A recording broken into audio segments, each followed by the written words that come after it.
Welcome to A Little Bit Radical, a business podcast from Standing on Giants. I'm Rob, your host.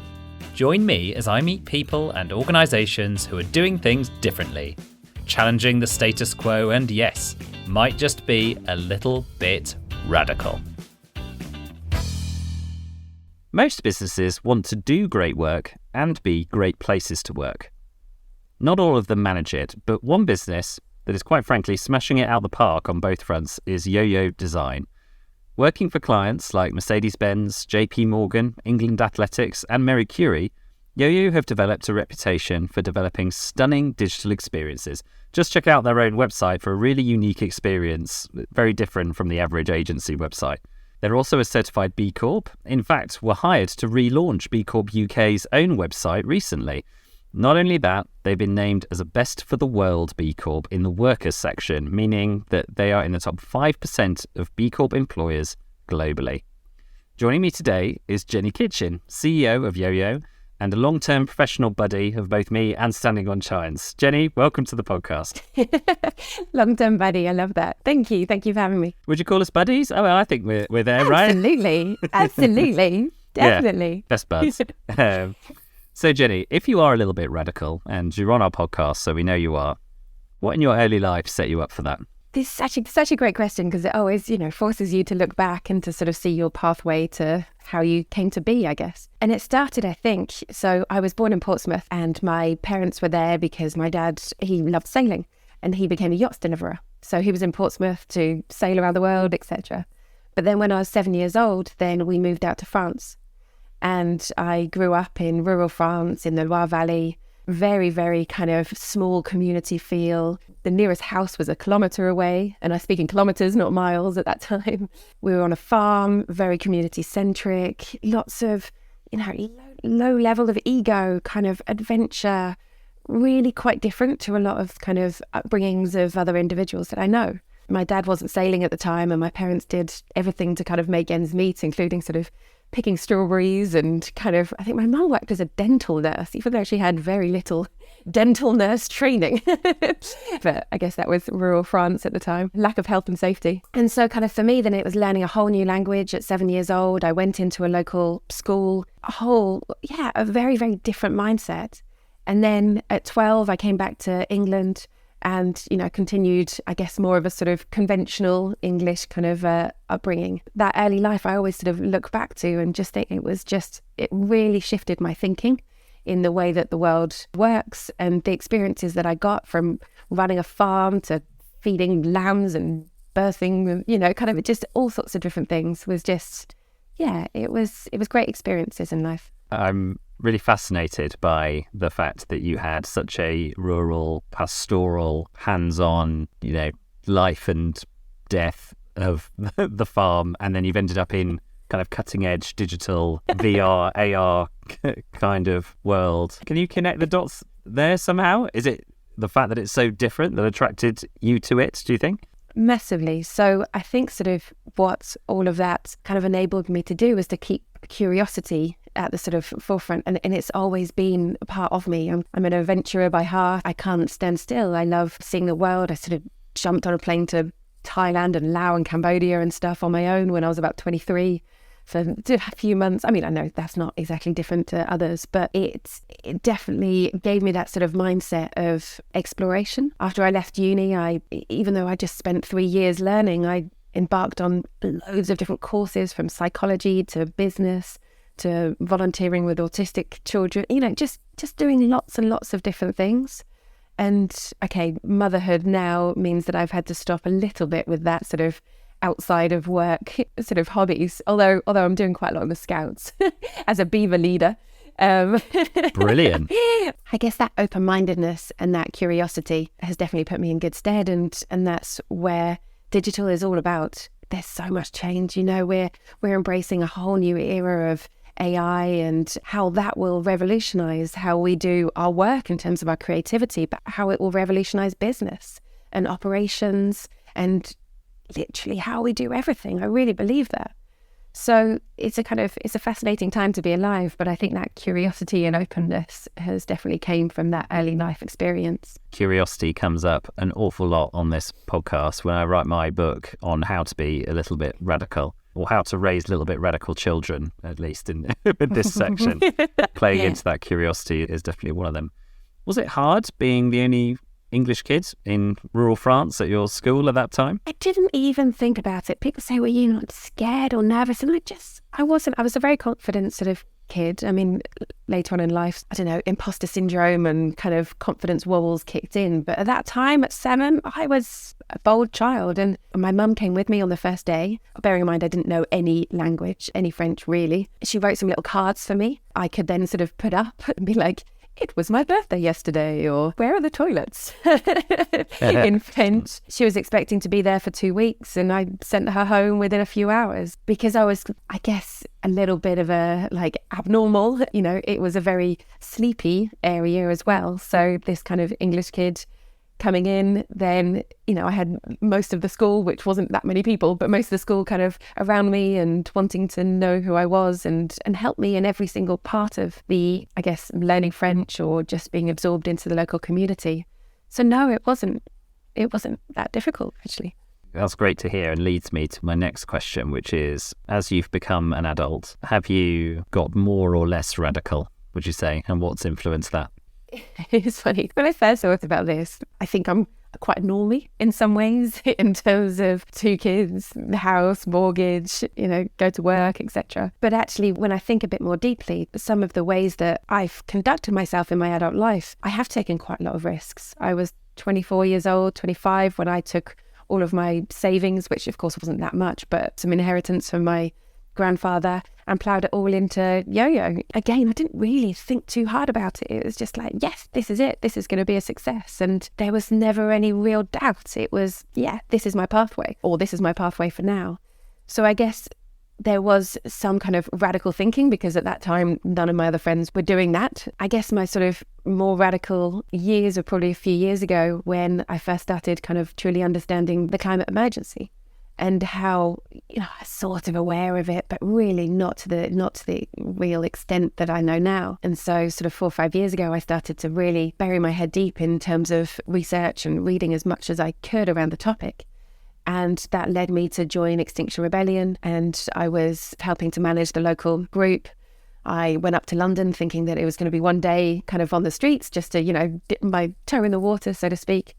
But a week later, then I was still kind of going strong. And that felt radical because it was how I channeled what I was feeling, which was, looking back on it now, I think quite a lot of climate anxiety. It felt like I don't know what else to do, so I have to channel it in some way. I'm still not radical enough that I'd be arrested. I think I'm too much of a fear of authority, I guess, to actually make that step. But, I was there, and after that, then that's when I took the business through the B Corp certification, because it felt like actually having a business behind me, I could create more influence, being part of a larger organization rather than an individual on the streets. And so that's where I sort of, over the last 3-4 years, just poured all of my focuses and intention and things around how do we rebuild a different world? How do we refocus businesses so that they're not the businesses of the past, which haven't served the community and the world particularly well? Fantastic. I need to ask you more about Extinction Rebellion, actually, because I think they're a great example of an organisation that's perhaps branded as very radical and even branded extreme in some cases, unfairly in my opinion. However, I'd love for you to take us inside that organisation. You've illustrated what's required in any positive movement, any progressive movement, which is you do need people on the far end of the spectrum really challenging things in a more radical way. But you need moderates as well to come along, and it seems like you're kind of placing yourself on the more moderate end of the spectrum. Take us inside Extinction Rebellion as you've experienced it, and who is around you? Is it these sandal-wearing hippies or anarchists who want to tear down the government?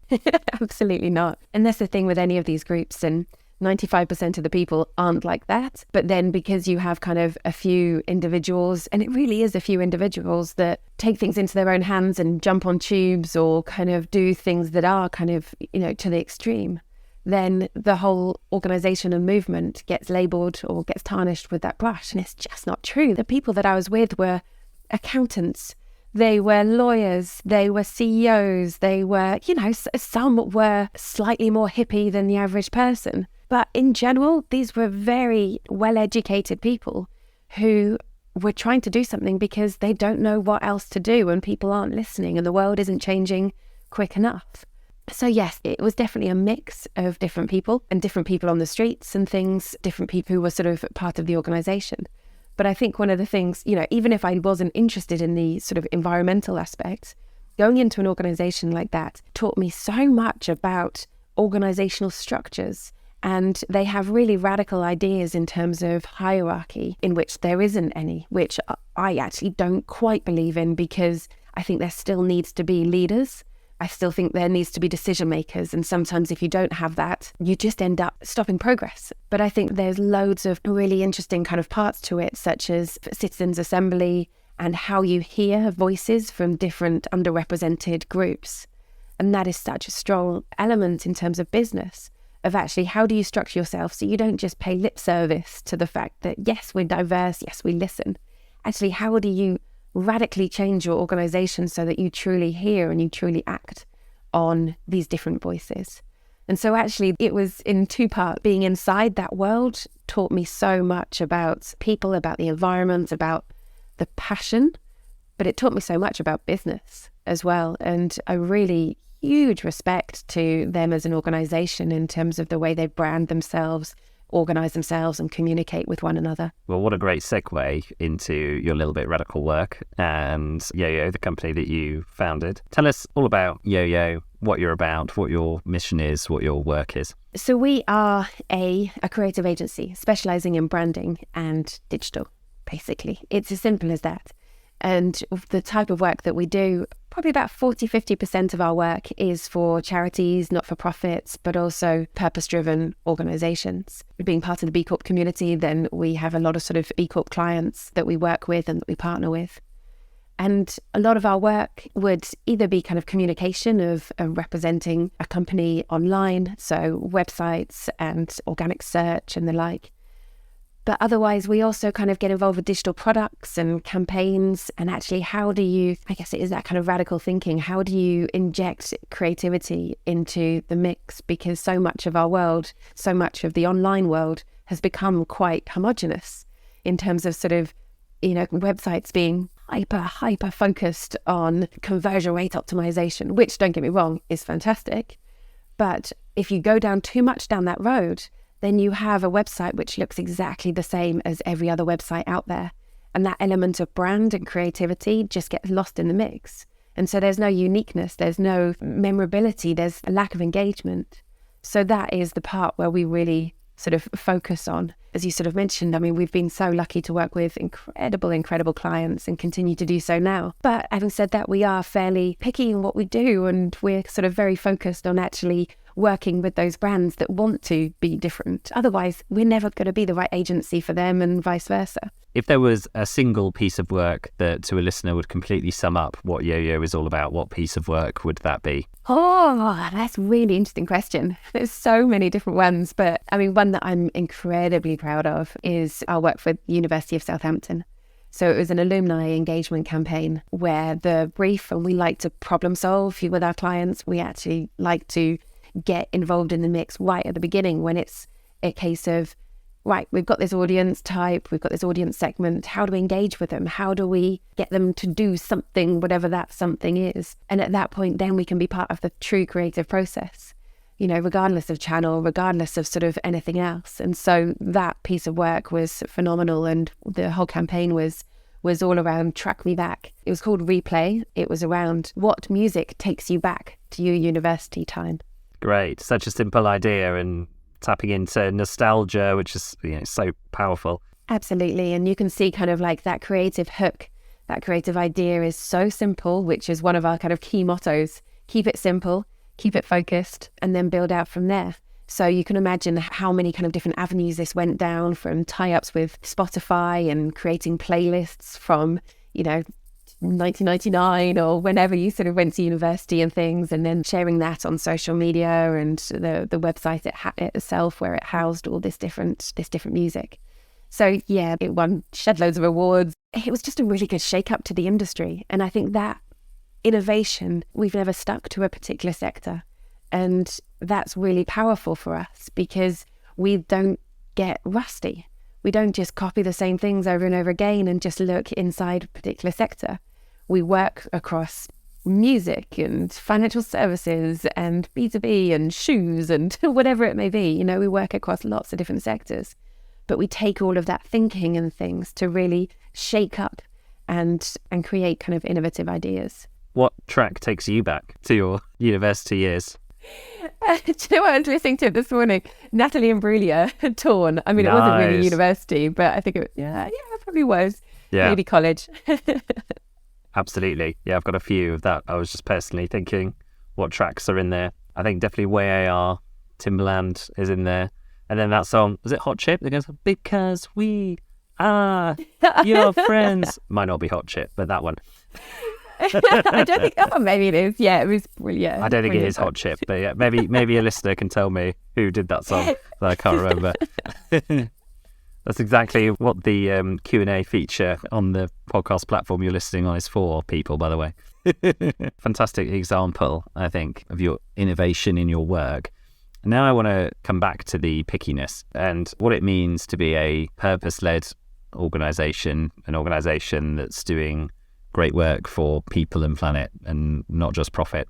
So I was listening to another interview with you where you were telling a story about how coming out of the pandemic, you'd been in a tough situation and then you actually had to turn a client down or a potential client down. The listeners can't see your face, but I can see the pain. Tell us about what happened there. The thing is, once you embark on a journey as Standing on Giants and Yoyo have, in terms of really declaring to the world, to every stakeholder involved in the business, to clients, to the team, etc., that you believe this way and these are your values, then you have to stick by that. Otherwise, it's so quickly to erode trust around this. And different agencies such as ours or different companies and things, their values will be different, and how kind of clear on those or how kind of rigidly they stick to it will be different. There are some B Corp companies who won't work with car brands, for instance, but we work with Mercedes-Benz. So it does really vary in terms of that level of pickiness. But for us, that particular story, we were just coming out of the pandemic. Or no, we were still in it, to be honest. It was that kind of like stop-start time of just, the in-betweeny time, exactly. And we hadn't fared too badly during the pandemic. I mean, we took furlough and we made use of sort of different techniques and things. We didn't lose any of the team, thank goodness, but we did, salary kind of reduction for a period of time and etc. So it wasn't like we were very robust at that particular time. Don't get me wrong, we had savings, but you don't know at that time how long the pandemic is going to last for. And we had this opportunity. We'd done a little bit of work already, but we had this opportunity and we were at very late stages. The opportunity was basically ours. But it was for a company, indirectly, but it was for a company that was creating golf courses in Saudi Arabia. I see, yeah. So there was lots of different sort of elements to this. It would have been a significant sum and it would have absolutely, managed to, it would have seen us through any length of the pandemic. But of course, how could I stand up in front of kind of people or just to myself with that? But instead of it making my decision, because ultimately this does rely on the stakeholders, the team involved in this. And so we called a meeting with everyone and we had a really, really interesting and nuanced debate across it all. And people raised so many different factors around it of, human rights issues, environmental issues of building golf courses in the desert. There was just so many aspects kind of to this. And then we voted and we decided to turn the project down. And I had the joyous job of talking to the individuals at the client side, and they weren't particularly thrilled, obviously, with the news. And actually, they were probably fairly pissed off with me and the company, but we couldn't go down that road. It just wasn't right. I've talked in the past around Rosie, the co-CEO of Cook, mentioned this once around the business gods, which is obviously the equivalent of karma. And, I truly believe this because A few days later, then we won a huge contract with Marie Curie and became their lead digital agency, and made us realize that, we have to stick by our values. And that's one of the elements that we can't budge on. I prefer to be a small company and stick to our values rather than grow for the sake of growing, but over that time get lost in profit. I imagine it would be just very easy to go, oh, we'll do this one. Absolutely. Oh, we'll only talk about the purpose-led stuff externally, but we will, this is our dirty little secret to help us to kind of get to the next stage or to help us do this. And it's easy as a business owner, well, not easy, but those thoughts do come up. It's tempting. Of course it is, because with that, then you can increase salaries, you can increase benefits, you can give more to charity, you can do all of those things. But if you go down that road, then, quite quickly, you have to look at yourself in the face every day, and we couldn't do that as an agency. There's a lady who's going to come on the podcast, a brilliant B Corp consultant called Fiona, who you may have come across, actually, Fiona Raz-Jones, who so eloquently talks about the difference between being a purpose-led business and being a business that supports a cause. And ultimately being a purpose-led business means that you have to take the brave decisions like you did in that situation. That's the difference, rather than skimming some off to give to a good cause at the end, as noble as that is. It sounds like it was a very brave leadership decision, and actually it's been great to see the thread drawn between what you were talking about, Extinction Rebellion, and that democratic structure, and you empowered your team with that to be able to actually have a say in whether the company took this work on. Am I right to draw that thread? That is very insightful and very accurate. And I think, as I mentioned before, around the learnings that I've taken from Extinction Rebellion, and some of these were in play anyway in the business, but we really lent into these further, is how do we hear people's voices and how do we create structures to enable them to put their opinions into the mix? And that has to be really individualized, because every person is quite different. Introverts, extroverts is the kind of easiest way to describe different characteristics. But in terms of that, then for a group of people coming together, with 20 people in a room, some people won't speak up even if they have great opinions. And so you have to have different methodologies to capture those opinions.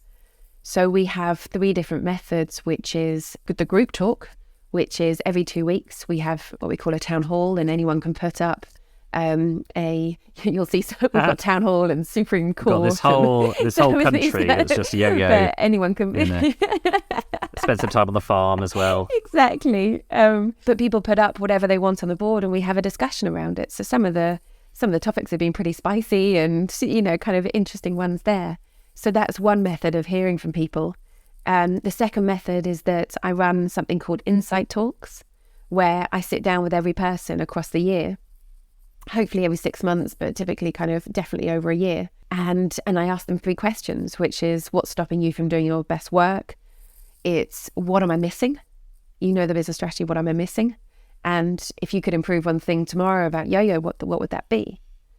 And so with those very, very specific questions, then I tease out such insightful and useful information from each person. And of course, that's information that people, some of them won't necessarily bring up in a town hall situation, or using the third method, which is surveys. I might not uncover that, but those one-on-one deep conversations, we go out walking, which as well, in the fresh air, kind of not looking at people's eyes is a really important sort of thing for people to be honest sometimes. And it kind of allows people to just be really open and really kind of, considered in sort of those thoughts. But then the important thing for that is always to follow up. So we have a whole process around it of sort of a week later, I then reply with, this is what we talked about, these are the actions. 2 weeks after that, then I go back, this is what's happened as a result.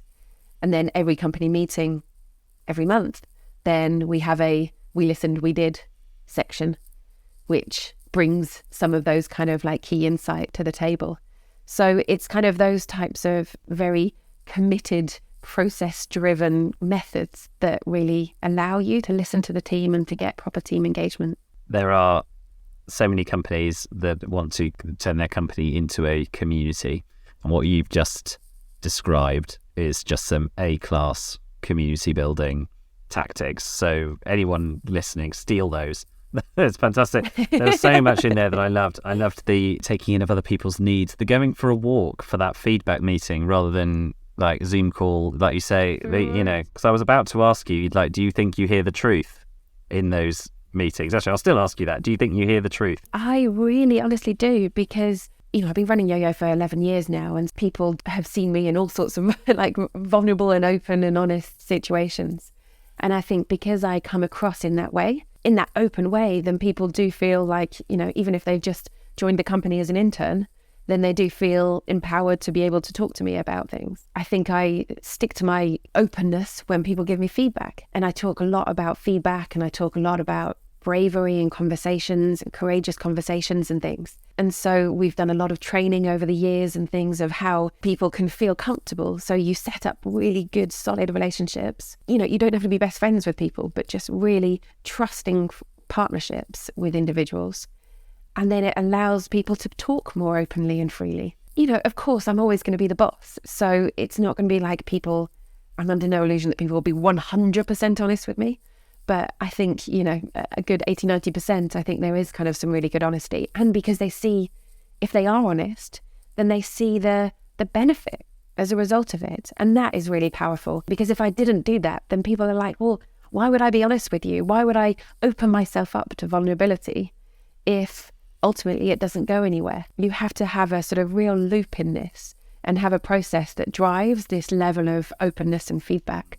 Absolutely. Closing the loop, so important. Arguably way more important than opening it. There's plenty absolutely. of loops being opened all over the place and not many being closed often. So let's turn to these wonderful people that you care about so much, your team. And you were named last year as being in the top 5% of B Corps globally for the workers section, which is ultimately how you look after your team. So talk to us a little bit about that. What does that practically mean for you, looking after your team in that way, to be one of the top employers in the world? I think one of the sort of like radical ideas, which doesn't really feel that radical, but bear with me, is to be really, really kind. It shouldn't be radical, but maybe is, yeah. It shouldn't be radical at all. But, don't get me wrong, I'm not kind of Mother Teresa. I'm not a kind of, like, I get it wrong. I get it wrong a lot. But I have this kind of desire to be kind. I tell my kids all the time, like, I don't care if you, well, I mean, I do care a little bit if you flunk all your kind of like exams and things. But, what I want in your reports is be kind. That's the thing that I care about the most. And I think instilling that across the business has been really key to some of our successes, because I try and sort of emulate that, and I try and get the rest of the team, the managers, our people manager, etc. Then it's like, be kind.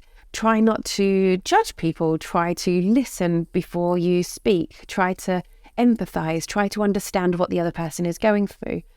And by trying to kind of do that, then you end up being able to sort of create policies around individuals or around kind of the team and what it is that they want. It enables you to really to listen and not to sort of just plow on regardless. And the thing is, there's lots of great leaders and things out there who've sort of said this in the past, so this isn't necessarily radical thinking, but it's like, treat your people right, and then they will treat your clients and customers right. And that has always stuck by me, of just, actually, my job as a CEO is, in a large part, it's that culture building, and it's that team building. And that's different from, being kind isn't about people pleasing. Mm. It's not about sacrificing your own needs for others. It's not about sacrificing the business needs for others.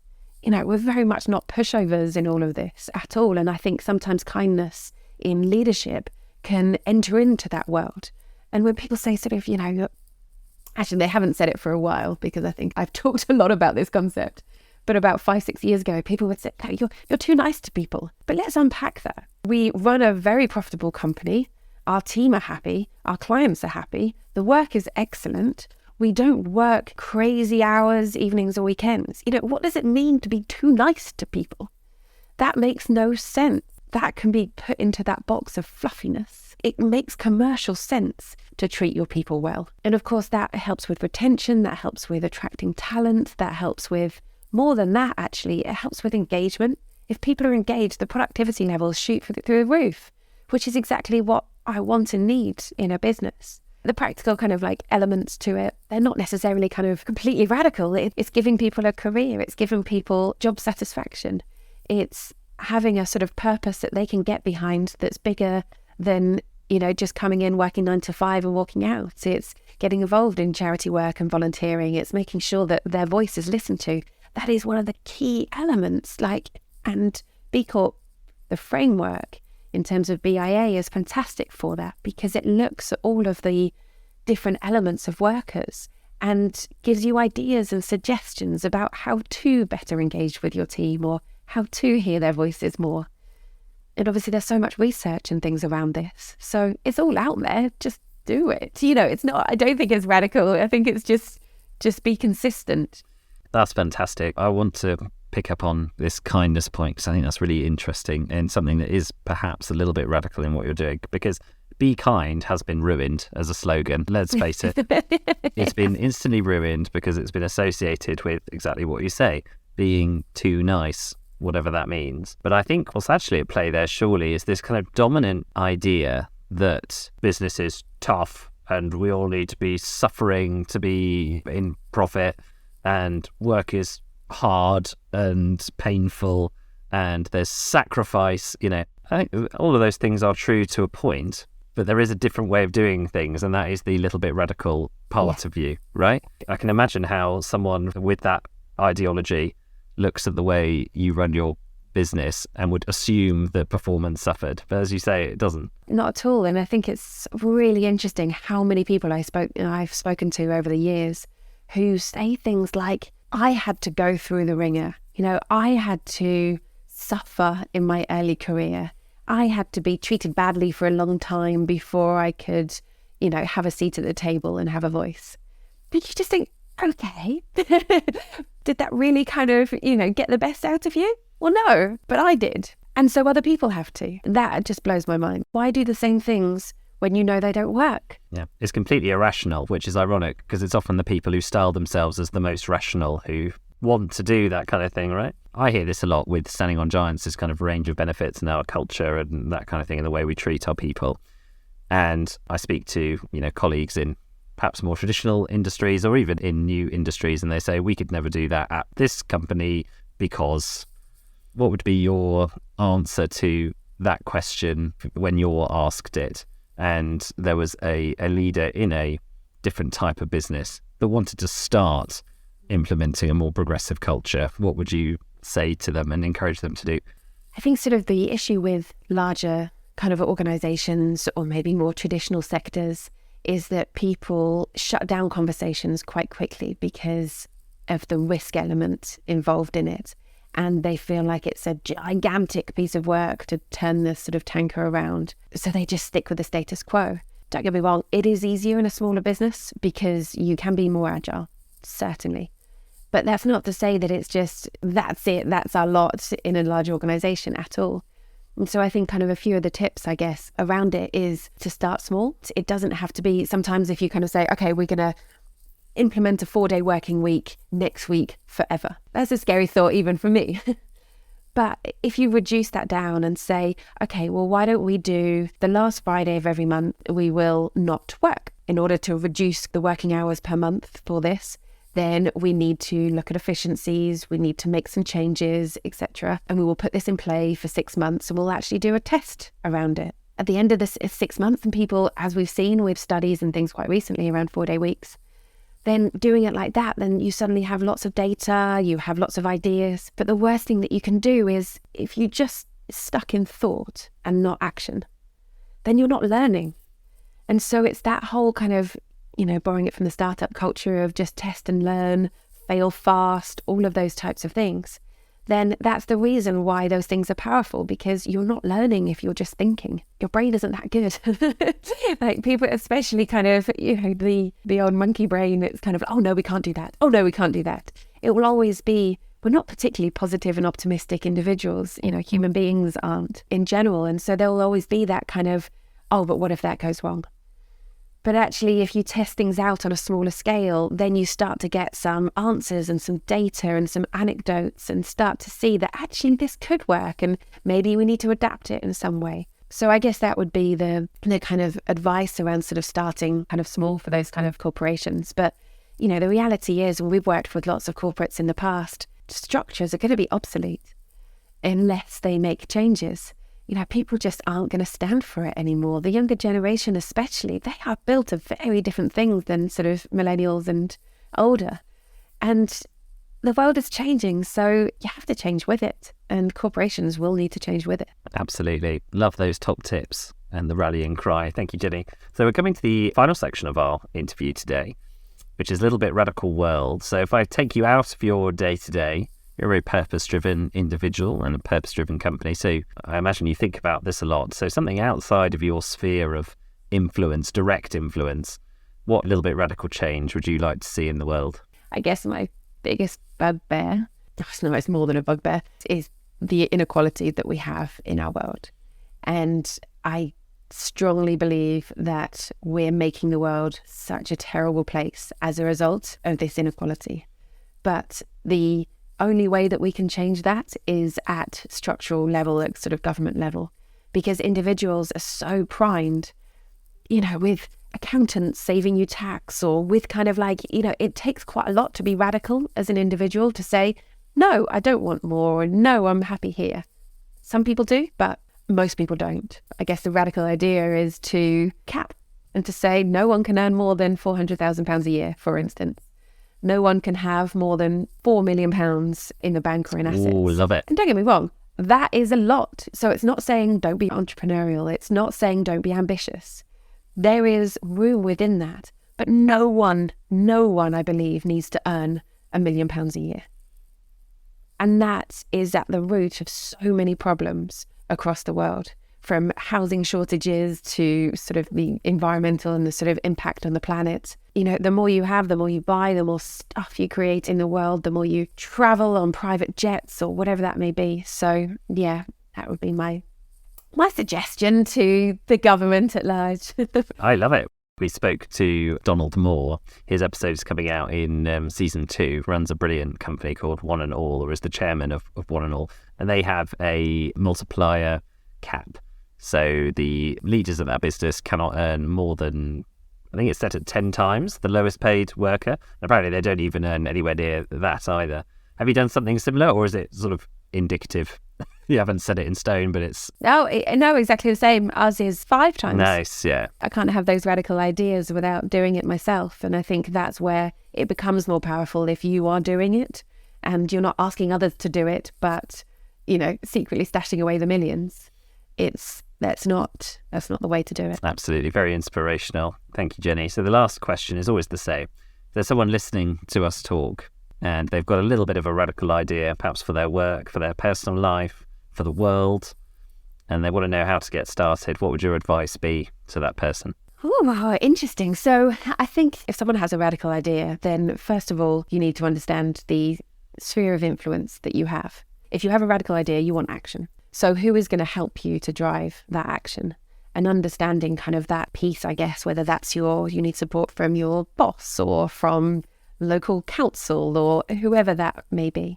And then it's analysing, we use things like disc profiling or Myers-Briggs and things internally where you sort of understand who the personality types and the traits of individuals. This is really important to help to get your message out and to create influence.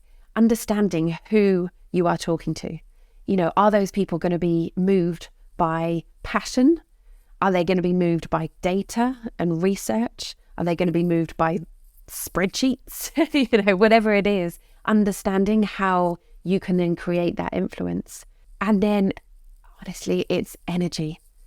And energy is sometimes, you know, radical thinkers and radical doers, they're not necessarily having more radical thoughts than other individuals, but the difference is if they do something about it. And to do that, you need energy, you know, looking after yourself, healthy as possible, you know, exercise, etc., to give you that energy and that sort of firepower to really go for it. And then, you know, you can change the world as a result. Brilliant. Fantastic, Jenny. Thank you so much for talking to us today. This has been a fantastic conversation. And I'll be speaking to you again soon. Thank you for listening to this podcast. If you enjoyed it, please follow us on your podcast platform. If you'd like to appear on A Little Bit Radical or have an idea of someone we should speak to, please email podcast@standingongiants.com or get in touch with me on LinkedIn. You can search Rob Fawkes or search Standing on Giants and you'll find me there. Thank you very much and speak to you next time.